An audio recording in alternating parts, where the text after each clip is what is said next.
My name is Zeke Lunder. I work in Northern California in Chico, and I'm a pyrogeographer. That's my first title. I'm a director of a for-profit consulting business called Deer Creek Resources. I am the director of The Lookout, which is a wildfire media company.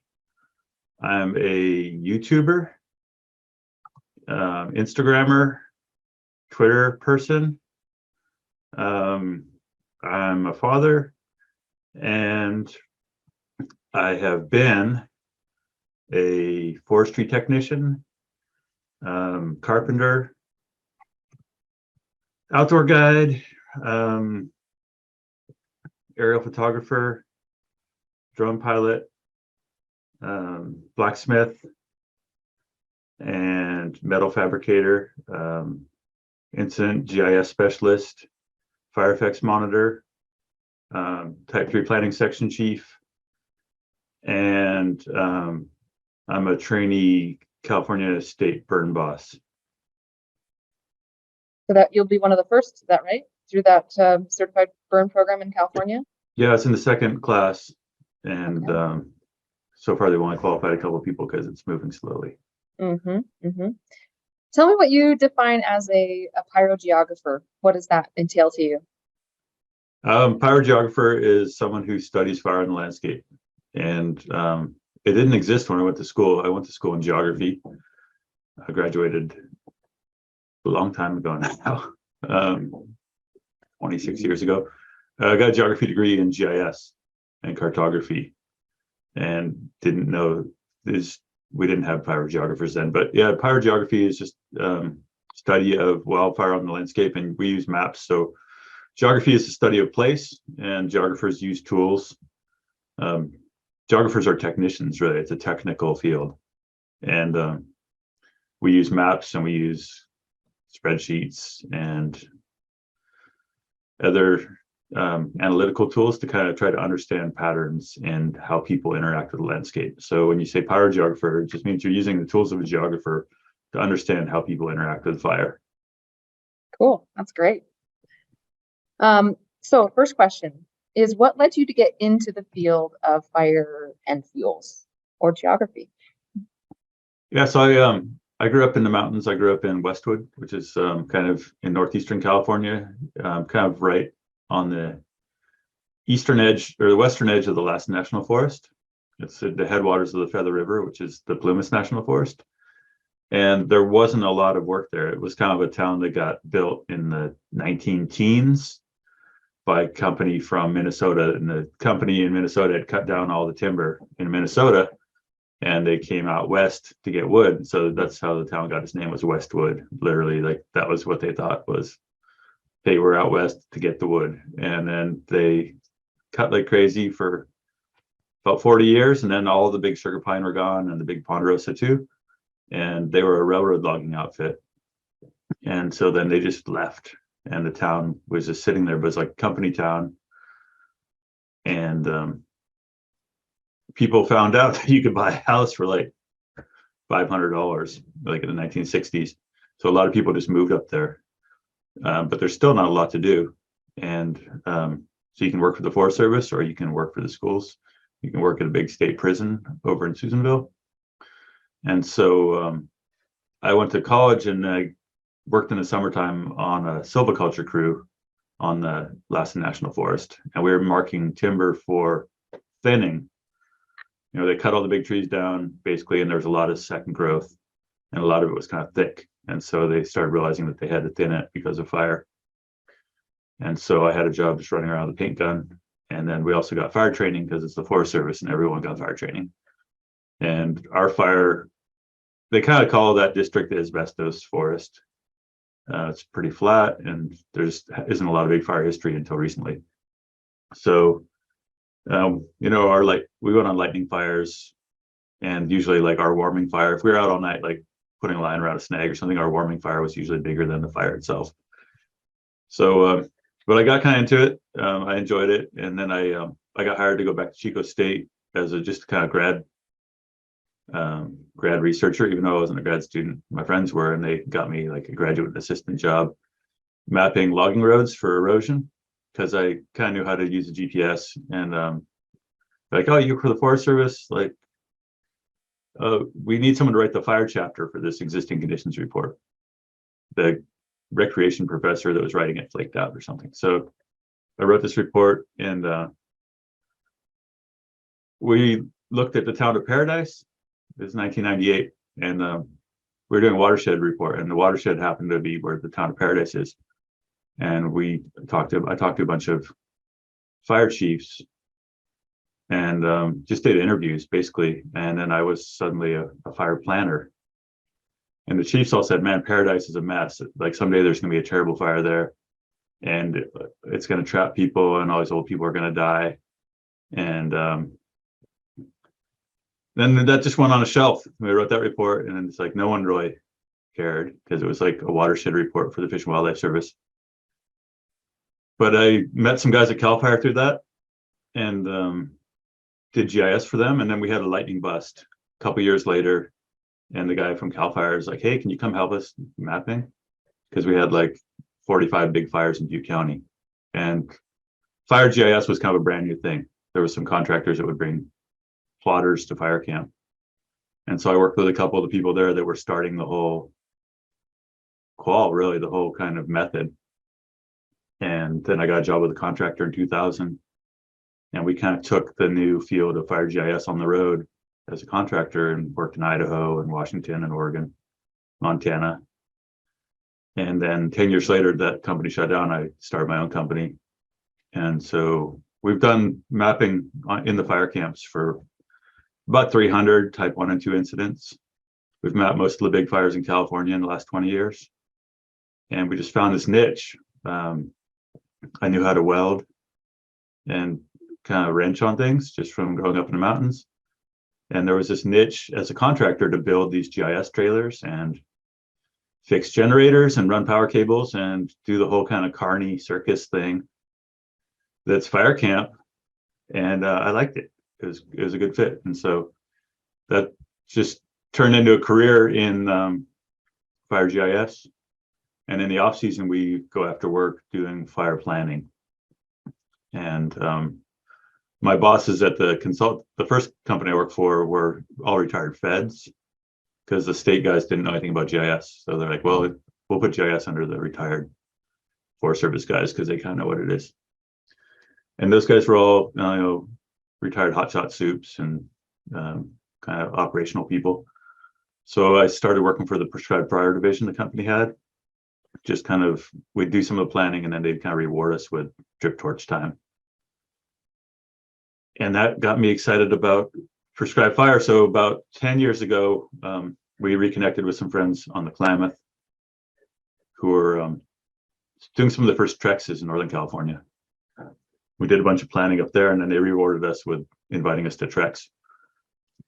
And because we worked in the planning section for the feds, all of my employees kind of understand the planning section and the situation unit and the GIS role. And so we've kind of plugged in on treks now, helping run the events, because the treks prescribed fire events run basically using the incident command system. And so we've kind of just adapted. And now we originally on the Klamath River and North Cal treks, we'd show up with a GIS trailer, and we'd run the plan section out of that, and we would also train FEMOs. So that's got me into prescribed fire. And then I sold my company to Firestorm. The company I was running was called Deer Creek Resources. And Firestorm is kind of the biggest contractor in Northern California for fire operations and prescribed fire. We've got 7 20-person crews and about 20 Type 6 engines. And we have RXB1 and RXB2 leadership. And all of our crew bosses basically have gotten a lot of time on treks. Firestorm's provided operational resources for treks, engines and overhead. And then we also run the Loop River treks in Nebraska. And Firestorm's had burning contracts in Nebraska for the ranchers and for conservation groups out there. So our company leadership has a lot of emphasis on prescribed burning. And that was the reason that I sold to Firestorm, really, was I really wanted to focus more on prescribed fire. less on suppression. And so it's been nice working with them because it's given me a pathway to get ops experience on burns and towards getting my own burn boss quals. So your path has not been agency, like hardly at all agency. It's been primarily contract work. Is that Right. correct? Private? Yeah, I had 2 seasonal gigs, 2 seasons with the Forest Service, with really just a couple fire assignments that were mainly like little lightning fires. Mm-hmm. And then I got plugged in with contractors. Mm-hmm. We'll get into later what parts of your personality made that a possibility. But it's an interesting story because it's not a common trajectory. So you mentioned why you sold your business to Firestorm. Was that hard to make that choice to sell your business, or was it a relief? It's both. When my wife and I started it, and we kind of knew from the get-go, like, it's all about knowing when to sell. I had a couple kids during that time, and it was just way too hard and way too stressful. It's fire, as most of you know who've worked in it, is so unreliable. And like, we had years where we would make a ton of money, and then like when we first started, we didn't get our first call until like September 5th. And we were like, getting food stamps because we spent all the money we had building this trailer and buying software and buying computers, and like, we were totally broke. And then we got one call, and that we made enough on that to get through the winter and like start the next season. But after a while, we had employees, and so like, we would have a big season, and then we'd have a bunch of money in the bank, and we couldn't spend anything because we knew that like, if it was a slow fire year, we wouldn't have any major revenue until August. We still had to train people. We had to pay vehicle licensing, insurance, buy equipment. So it's just, there's like a scale at which maybe you have more options, but we were like a mom and pop. And so it's just too like, and then you can make all your money on like, maybe you get on one big fire, and that might be like 20 or 30% of your revenue for the whole year. And if someone else is like 5 miles closer in the dispatch, you won't get the call. And then you'll sit there for a month and just watch the smoke column, and you'll know that those people are making thousands of dollars every day that you're not making. So it was really stressful. Of course, after I sold in 2017, and then we had, 2 of the biggest fire seasons in California history right after we sold, so like, the value of the company doubled pretty much like within a year of me selling it. So that's been hard because I look back and I'm like, man, I wish I would have made the money that we made, when we were out for day after day after day in 2020. Mm-hmm. But I still work for them, so it's a little weird. But if anything, I should have sold earlier.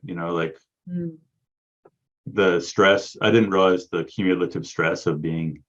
I think we think like, oh, we're in plans. It's we're not like going to get killed by the fire, but the stress of like producing maps every single night under pressure and not being able to fail, and in being in these environments where you're managing, we just went from disaster to disaster, right, in California, and we drove into these zones and saw all the carnage. So I think all of us in fire who aren't directly in operations, like, maybe we don't give ourselves enough credit for like experiencing loss and being traumatized. But I realized kind of too late that I'd like totally burnt myself out being 20 years in disaster response. Mm-hmm. Absolutely. Now, you've got a couple different hats. One you're physically wearing. So right now, let me try and break this down here as far as who you work for and what generally you do for them. You still are your own, you work for yourself in a sense, right? So what would you say is your primary employer right now? Primary employer right now is my old company. Okay. Yeah. Which Deer Creek still keeps the name, yeah. Yeah. That's the business card that I got from you in June. And then Lookout. So YouTuber, you make YouTube videos. I've added some of your YouTube videos to fire behavior classes, for example. So tell me about that. What is it that you do, and what's your mission as far as the Lookout that you work with? Yeah. So we started Lookout in kind Can I share my screen? Yes, I'll make you sure you have permission. Okay. Yeah, we Yep. started the lookout in 2021, and basically, I've been using social media for a long time for just here, switch over here.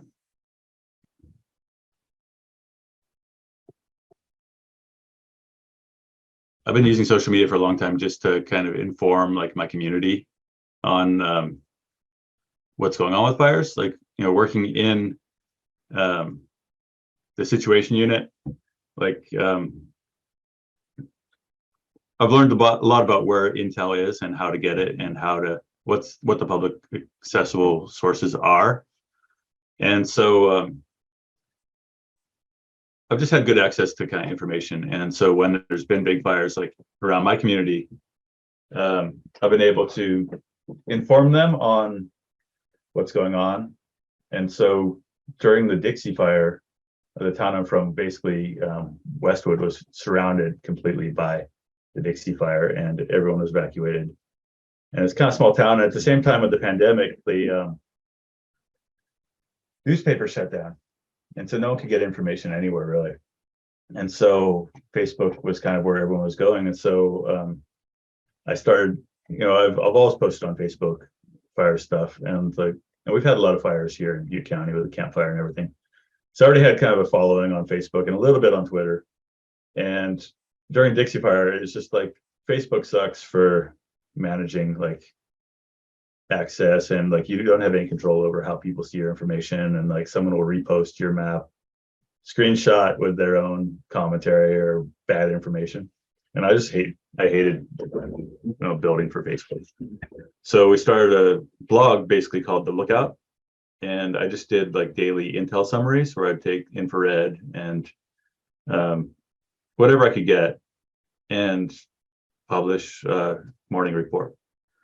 And that really took off. Like we went from having like 500 Twitter followers to like 15,000 in like a couple months. And Twitter really kind of blew that whole thing up. And then the Caldor fire took off, and that was threatening Tahoe, and there was a huge amount of interest. There was thousands of people evacuated from Tahoe. And so I started doing live streams about that. And then that just really took off with YouTube. People, we had some live streams that got seen like 100,000 times. So I was like, hey, this is a thing, like people started giving us, we put up a PayPal thing, and people started sending us all kinds of donations. Like we got donations from like 2,500 different individuals during the Caldor fire. And so I had been for a long time wanting to like do journalism, and it was kind of at a time where journalism was just dying, really. Like newspapers have totally cut their staff, radios, kind of like all these things are pared back to the bone.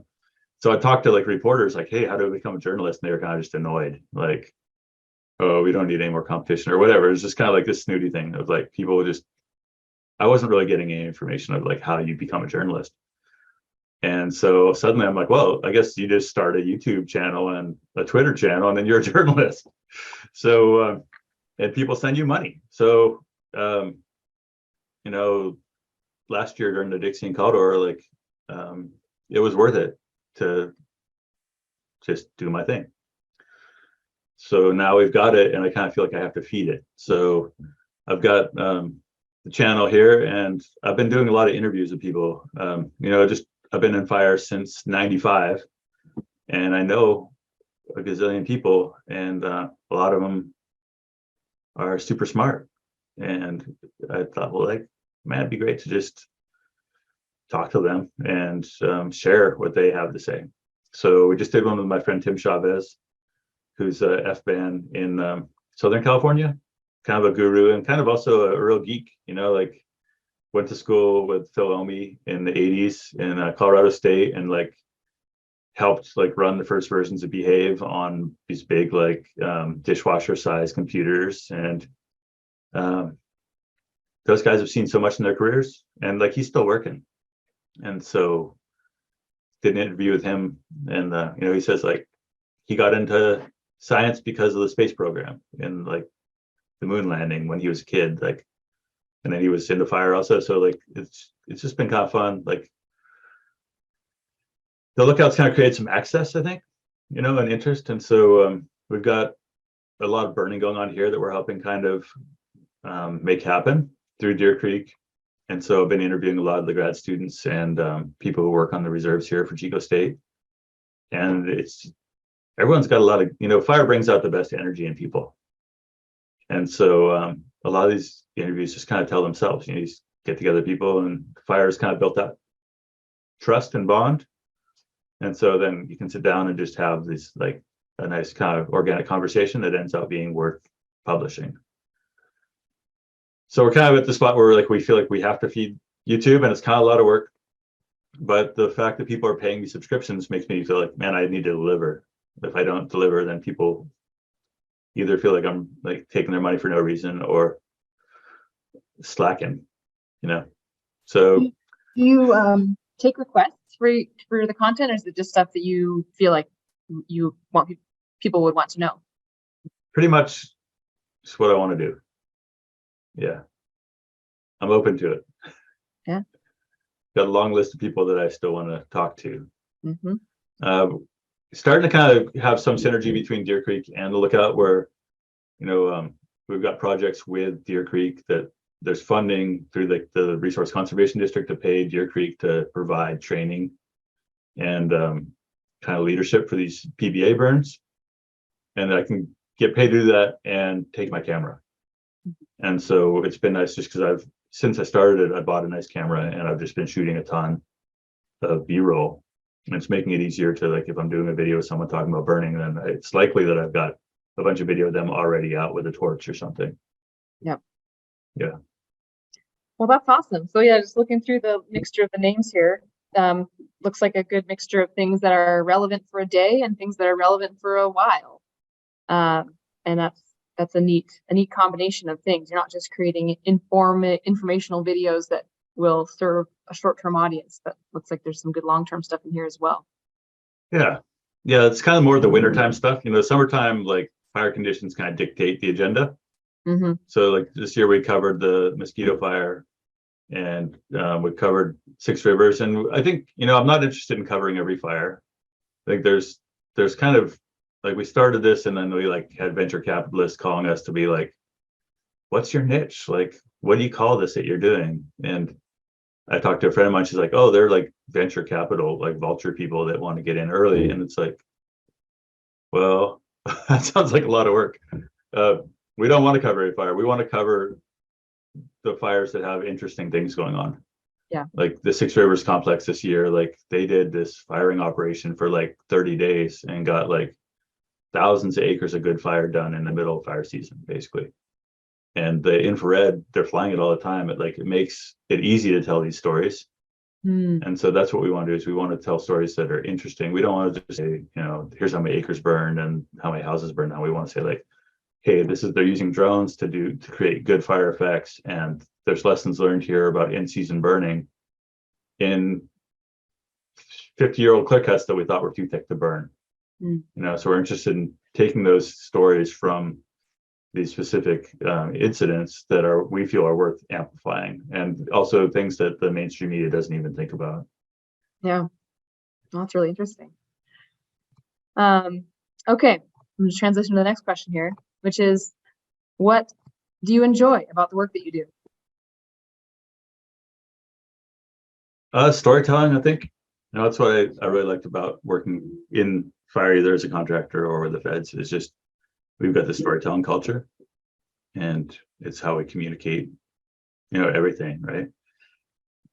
And so getting a chance to do that and to share stories, I think is pretty where it's at. I think part of it is reaching people who are in crisis.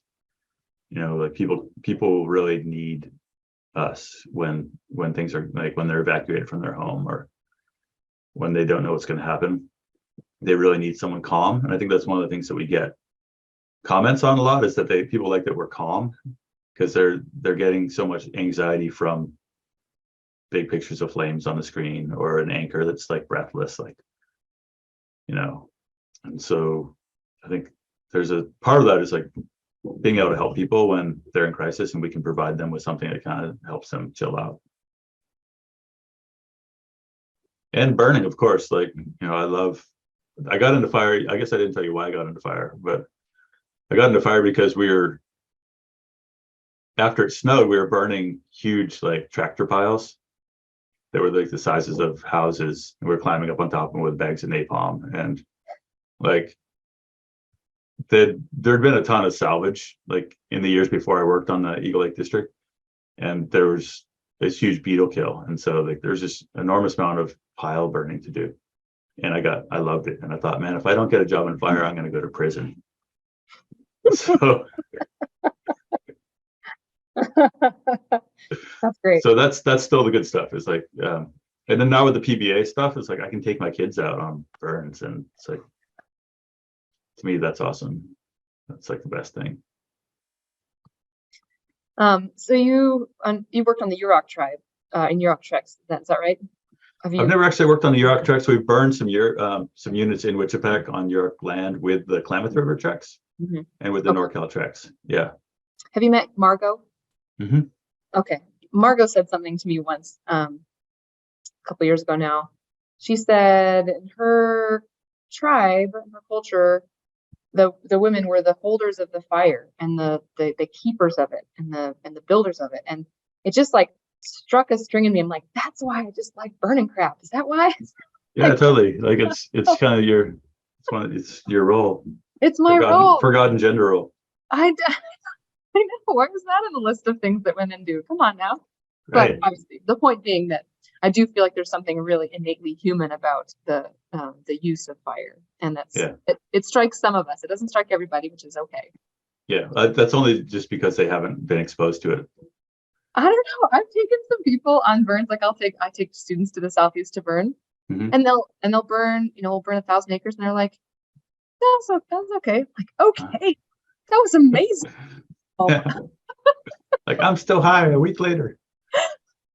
Yeah. Well, it's strong medicine. I think I've noticed that's kind of one of those things we have to deal with in burning. It's like the post-Trex letdown is a real thing, and it's no different than the post-season letdown that anyone on a crew feels. I think is like just operating in that juiced up environment where it's like your heart is full of all those things that you get from hanging out by a big fire with people that you really like being with. And I think it's really one of the hard things about prescribed fire is that you have to ramp back up all that circuitry in, we've had these big winter burn windows here in January and February, and you get all ramped back up. You're giving briefings and you're talking on the radio and then you come home and like you have to cook dinner or something. And I feel like, in the past, it's like, okay, fire season ends in October, and then you have like 6 months solid to just unwire those parts of your brain. And with prescribed burning, I feel like maybe we don't get that. And it kind of seems like it's a problem, Yeah, that's interesting. Well, the next question I've got is about the challenges. Now, don't feel free to mention any other things that you enjoy. But what are some of the things that stand out to you as the challenges? You mentioned a couple of things, but what comes to mind with that question right now? I think in my career, one of the challenges has just been the qualification system, which is completely focused on operational quals. And so I've spent 25 years in fire, and I don't go on wildfires. And so I just got stuck at firefighter 1. Like I just didn't get the W's in my task books. And so I've got like no validation organizationally of my experience. I can't be an RXP2. I'll never get IC type 4. And so in this CARX, the new California State burn boss qualification, was developed for practitioners to get there.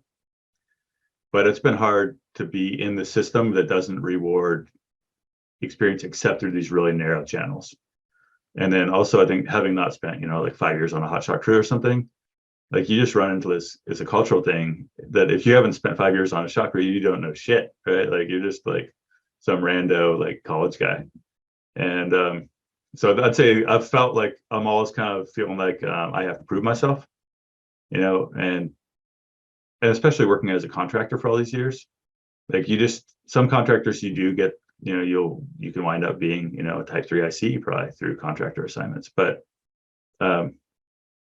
it's just really hard being outside the system to kind of like, you don't show up with like bugles on your collar that are like, that you're a chief and somehow people should right off the bat respect you because you're driving a truck that's got like a high number on it or something. So I'd say that's like psychologically as a contractor, or just that's been one hard thing in the road I've taken, is that by taking this unconventional path in a really conventional industry, you miss out on a lot of the kind of institutional kind of propping up of your reputation, or I feel like you have to work harder to be bona fide. Absolutely. Yeah, I think that some of the students here and then the other portions of the class would relate to that as well. Yeah. I think it's just a lot of the same challenges in my career as like anyone has in fire, like being on the road a lot, being kind of alienated when you get back, and just being around a lot of harsh shit, right? Like towns burning down. Yeah. So you mentioned that alienation coming back. We haven't talked about that frequently. I think people regularly talk about how hard it is to be away, but what we often gloss over is how challenging it is to return. And you mentioned that obviously, but it's so important to emphasize that that's a really difficult thing to do, to return back to making dinner, reading stories, doing the not being listened to by at least my children. When I come home, I'm like, come on now, I got stuff to do. Yeah, and I'm lucky. I think that I was able to kind of ramp down some of my work not too long. Like my kids were like 6 and 8 when I sold my business, and so I think it would have been really hard to keep going, just because they needed more and more from me. Yeah. Yep. No, that's interesting. Also, I mean, sometimes people think, oh gosh, at that point, 6 and 8, they can kind of take care of themselves, and that's actually at that point they start needing you more. Then they're starting to make core memories of who you are as a father. But I think another hardship is just like retirement. Like first job I worked for I was a full timer for 10 years, but I for some reason didn't like buy another 401k because I was like, oh, I don't want all my money to go to I was kind of on my high horse about being in the system or something. But it would have been good to be in the system, because I'm self-employed. Sometimes I just I don't have like a huge pension at this point, and so I think that's one of the nice things about fire is like that it was really lucrative. Like when I was 32 years old and making like a ton of money and not having payments on cars, or just like I made a lot of money for a while, and which is good sometimes, but then you like don't necessarily like salt it all away, so it's not reliable, I guess is what I'm saying. It's like this year we had a really slow season and no one really made any money, and so it's the same as any kind of contracting enterprise. Like in the private industry, you're just not guaranteed the paycheck if you don't like win projects in consulting, or you don't get numbers during the fire season. So it's not for the faint of heart, I guess. You just it's kind of an adventure, but it hasn't always been the super secure. Like you don't know from year to year what you're going to make. Awesome, thank you for that answer. So I'm curious now to hear, what are the knowledge, skills, and attitudes that helped you build the things that you feel most successful in? And you can choose a couple different approaches for this. You can give me a bunch of knowledge lists or skills lists or attitudes lists, but curious what it is that if someone were looking at Zeke Lunder and thinking, I feel like I relate to this person, what is it that they developed in themselves to get to where you are? I never thought about like KSAs of like what it takes to run the lookout. Art was part of it, I think. I've always been kind of into art. As I came to school for graphic design, and so like design, color, I learned Photoshop in high school. And I'd say if there's like one program that's like punched my ticket straight through my career, it's been Photoshop, because it's enabled me to tell stories. It's enabled, I work in a graphic medium, and just started doing video really, but for years it's like Photoshop, web design. The contractor I worked for before, like, I ended up being their webmaster just because I had some of those skills, and that was reliable work. Like, other people got laid off and I didn't, because someone needed to like not be laid off so they could change the website when people left, right? So that was helpful. So I'd say, that's been one of them. Technical ability to get shit done is a big one. I think like mechanical skills, welding, metal fabrication, design, graphic design it helps you learn technical approaches to solving problems. And so that a lot of that helped me to like learn how to weld and build trailers and build equipment and then repair stuff. I think another thing that was a good kind of skill or approach was thrift. We kind of shoestrung this kind of multi-million-dollar tech company out of $40,000 investment. And when I got my warehouse set up, at first I got a spot right next to the restore, the Habitat for Humanity restore, because I knew we needed a lot of electrical fittings and wire and cable and stuff. And so being thrifty and kind of coming from a background of being poor, I think has helped us make shit happen. We've had competitors that have come and gone that have had like millions of dollars of startup capital, but they couldn't. Then everyone who's in business has to compete with the low bidder, right? And if you're shopping at the restore, you might be able to bid lower than the guy that has to keep a bunch of investors happy. So I'd say thrift is definitely up there on the list. Resourcefulness, being able to fix a plotter with paper clips and chewing gum. I think attitude is just kind of, you gotta love what you're doing, because sometimes it really sucks. And so just kind of working hard, like not stopping.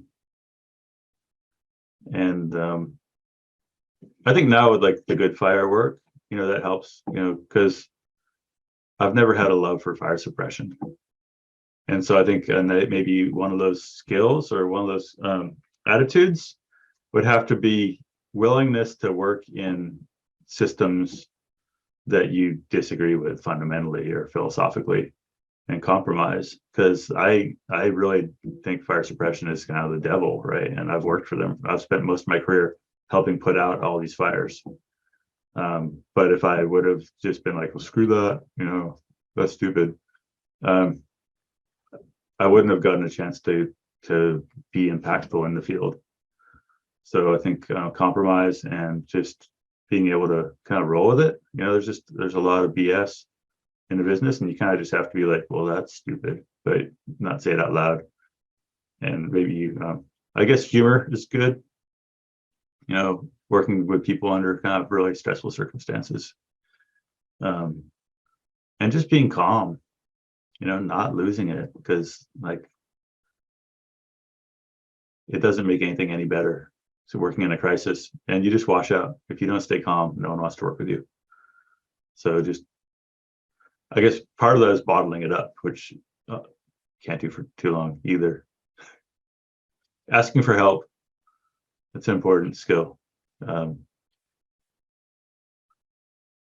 any kind. Yeah, absolutely. So a pair to that question, and this is going to be a little bit different for you because your life and your work are a bit more intertwined than others might be. But when you think about living, just the things that you do, whether they are maybe like slightly connected to work or whatever, but just like, what are the things as you live that you find you draw upon your skills, knowledge, skills, and attitudes that you've developed in your work? So again, just to rephrase that, what are those knowledge, skills, and attitudes that you've developed in fire that have really served you in your life? I'm not sure if they're serving me or if they've made my life much harder. Honestly, like working all the time.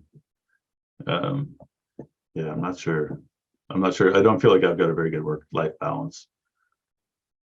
Well, you're not alone, if that's any help.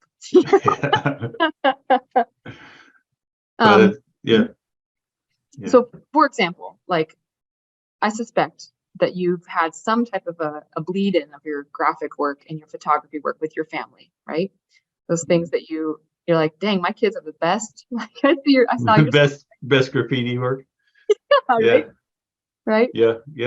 That has helped parenting, like art. My kids can draw. Yeah. Well, and also, you've served your community. Now, this is where that bleed over of, like, because your job is so close to your life, it is hard to separate those things. But you live in a community that is fire prone community. And now I think I saw some of the work you did in Chico. Is that right? Mm-hmm. Chico. Yeah. And that is incredible for you to be able to come to a community and say, I've got some information for you about how fire could move through here. Mm-hmm. And now, of course, that does probably more in line with work, but yeah, and it's yeah, it's feel good work. I think the problem is like going to the farmer's market or something, and everyone just wants to talk about fire. And oftentimes, like, I don't want to talk about anything other than fire. Like I'm burnt out on talking about fire. Like, fire's making me sick. And I go to the market, they're like, oh, how about that fire in Yosemite? I'm like, oh, watch the video, man. Like, let's just talk about your radishes. Yeah. That's interesting. Yep. I can relate to that as well. All right. So last official question, and we'll open it up for questions, is what are some recommendations that you have for people that are just starting out in this industry? How can they find fulfillment and production in their own career development? Don't work for the Forest Service. How about that? Expand on that. I'm sorry. Someone turn on their camera just to. That's Coney. He works for the Forest Service. Coney, would you mind introducing yourself real quick? What? Oh, I'll have Coney introduce himself. Okay. Hi, my name is Coney. I currently am starting a job with the BIA in the March. But I was working for the Forest Service down in Magdalena, New Mexico for the last couple of years. So. All right. This is Cibola.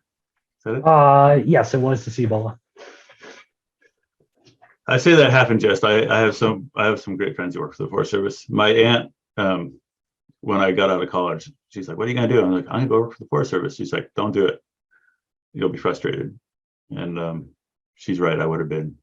So tell me why. What let's say, just imagine that I'm that person. It's just a train. I just from the outside, it's like this big train wreck of like NEPA and stress and PTSD and not getting paid and not getting work done and not listening to the science and mega fires destroying your whole forest when you've spent your whole career trying to get projects done that weren't big enough to begin with.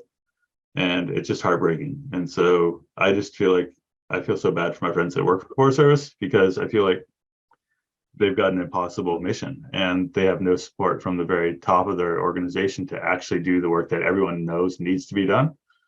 And I don't see it getting any better. So that's my biased non-inside view. Now, so the trade that you get there is stability, right? Stability of job and retirement. We had some Forest Service recruiters come on last month, mm-hmm. and they had that was one of the questions: is why would somebody want to work for you? What is the pull? Why would you want to go through all these hoops for job applications and all those things? And the answer, I mean, there's a couple answers, but one of them is security in early retirement and just a good compensation pension package that you get. Yeah. Just the scale. Right? Yeah. Yep. What other advice would you give people building up their career? Don't buy a house or get married too soon, because we've gone through so many people who like, we hire people that have 5 to 10 years of GIS experience and are really solid and willing to travel and have adventure and take risks, basically. And sometimes we can't promise them a season, right? People are on our call list, and sometimes they'll make $30,000 in 6 weeks, and other times they won't make anything. And if you don't have a kid and a car payment and a house payment, then it's easier to have adventure and go out and do things like this. So Yeah, I think we've that heard that a couple times, is be willing Yeah. to move around. I would just throw my own in there that don't wait too long. That people I see a lot of my fire friends, they age out of it, and they're like, Yeah. I really would have liked to have a 10-year-old right now. yeah, And that's a bummer too, right? Like to not invest in your personal life soon enough for you to have that. And then life becomes only work. Then they don't have that practice and being committed to something. Does that not too soon, not too late? Mhm. I think yeah. one thing that has definitely in my case, just learning the trades a bit, learning some electrical skills, electrician type skills, or welding or carpentry, or just real hands-on kind of blue collar type skills will make you'll make you just so much more valuable to an employer. Like when I hire someone, if they can like change a truck tire, that's a bonus. If they can haul a trailer, that's great. If they can, troubleshoot a generator, we've hired some women that jump in a truck and haul 40-foot trailer back from New Mexico by themselves, and they're like, oh yeah, my grandpa taught me how to back a trailer or whatever. And it's like, those are really, for us, it's like that saves us flying someone in New Mexico to drive a truck back. And so I think just learning all the hard skills you can really makes you way more valuable to someone who's, and I think look for jobs where you get a chance to use multiple skills. Mm-hmm. Don't ever tell anyone GIS unless you have something else you can offer, because you'll get stuck on a computer somewhere and you'll miss out on all the fun. Yeah, knowing how to do those things, and then making sure you tell people you know how to do them. I find that those are often those skills that people leave off of their resumes. And because like I backed trailers for my grandpa, like what job, that's not a job that I had. They just totally overlook it as something that's really valuable. Or like I can change car tires. Like absolutely put that on there. It's not going to show up in any job description, but if that's a skill that you've got, then make sure you market it. Yeah. So other people that we've talked to work for specific agencies, whether those federal agencies, state agencies, tribe, and they all have some structure of, who's in charge or whatever. So I'd like to ask you a little bit about what it looks like to pursue a career in contract work, and whether there's opportunities there, what it looks like to successfully pursue that career, recognizing that contract work can be challenging because it is that intermittent. Mm-hmm. How do you fill that space between fire assignments? How do you make that successful? Yeah, contracting is difficult for lots of reasons. Dealing with contracting officers, the agencies of, there's been a lot of internal resistance to contracting. The agencies are understaffed when it comes to skilled contracting officers. The contracts, when you incorporate all the sections that are incorporated by reference, the contracts might be 6,000 pages long. It's crazy. And there's competition, and so it's a lot. There's a learning curve, and I was lucky to kind of learn the contracting business working for someone else. It was still a lot for my wife and I to try to run our own contracting business on our own. And the company we work for now is a lot larger, and they still have the same issues. Some of the contractors are big and well established and have, a real structure that's based a lot on NWCG type quals of, engine bosses and squad bosses and firing bosses. And so, it's easier, I think, to come from an agency, get your engine boss or something working with an agency. But you can gain, engine boss with a contractor. A lot of the contractors that succeed best have other gigs, so if you have a water truck, it'd be good to have a construction gig with it when you're not out on fires. Or if you have a bulldozer, a lot of the people who do well, it's a construction company that can rent a water tender on the side, but they aren't just relying on a single source of income. The company I work for now, Firestorm, they own a tree business. And so they've got crossover where they've got skilled people, fire people that can go work for the tree crew in the winter. But you kind of have to, it's feast or famine with a contractor. And it works best if you have other gigs that have flexibility where you can go work with a contractor. I mean, I'd like to plug Deer Creek right now. We're always hiring seasonal GIS people to come out and work for us on fires and do incident mapping. And we can task book people in the GISS qualification under NWCG, which is then a skill you can take if you go to work for an agency, or maybe you're already working on that task book as an agency person and want to do something different. You can come work for us. You can reach us through our website. We're trying to do more consulting, pre-fire planning and stuff. And it's like, that's kind of hard too, because you're competing against big planning companies, and like, there's a lot of money out there for fire right now, but it's like, it's hard to, it can be deceivingly hard to land it if you're kind of just out on your own. Mm-hmm. So I'm curious, for working for Deer Creek, what does it look like? Like, what's the season look like? What's the general pattern for employment for Deer Creek? We have people on call for fires, for Fire GIS, and usually sometimes we start as early as May, in the Southwest. Sometimes we don't start until July. If we don't get any calls in the Southwest, Northern California often doesn't start till July. People work 16-hour shifts usually. They travel to the fire camp. They come and work in our trailer, and they make maps and manage data. And they work 7 days a week for 2 weeks. And then they get some time off, hopefully, unless it's August, and then they roll the next gig. We've got LiDAR projects right now and remote sensing work. We're mapping fuels on conservation lands and parks. And so we have some crossover between our consulting and our emergency response division, but it's hard to do both at the same time. And often you'll have a consulting deadline in August. So we have to have kind of almost two separate workforces, because we can't just say, oh, we can't deliver because all of our people are out working overtime in Hoopa. Do people need to be located in California? Nope. It's helpful for us if you're in California or Oregon, just because of like payroll tax and stuff like that. But it's kind of like we can fly people to a fire. Like, we make enough that it's worth flying someone in. So in the past, we've had people from Missoula, Portland, Salt Lake City. It helps if you're near an airport. And then we're like, hey, we're going to fly you into Bakersfield or whatever, and someone will pick you up and take you to fire camp. And are there other businesses like yours?